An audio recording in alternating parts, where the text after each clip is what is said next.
माणगाव तालुक्यात गायींच्या तस्करीचं प्रमाण दिवसेंदिवस वाढत असून या प्रकारामुळे नागरिकांमध्ये तीव्र संतापाची लाट उसळली।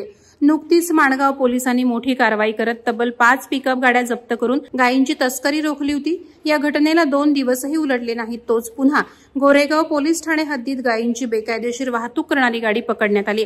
काचले गावाच्या हद्दीत ही धाडसी कारवाई करण्यात आली असून बजरंग दल कार्यकर्त्यांच्या दक्षतेमुळे गोमांसासाठी नेण्यात येणाऱ्या जनावरांची गाडी पोलिसांच्या ताब्यात देण्यात आली।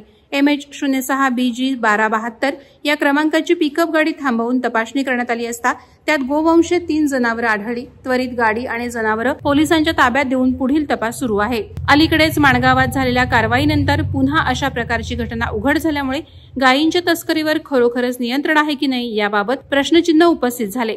गायीला राजमाता म्हणून सन्मान देण्याचा निर्णय शासनाने घेतला असला तरी प्रत्यक्षात या जनावरांची अवमानकारकरित्या वाहतूक होत असल्याची भीषण वस्तुस्थिती समोर आली। त्यामुळे अशा घटना थांबवण्यासाठी कठोर पावलं उचलण्याची मागणी होतीये। वादळवारा लाईव्हसाठी प्रसाद गोरेगावकर, गोरेगाव। नवी मुंबई व रायगड जिल्ह्यातील ताज्या बातम्या आणि घडामोडींसाठी सबस्क्राईब करा वादळवारा लाईव्ह चॅनल आणि दाबा बेल आयकॉन।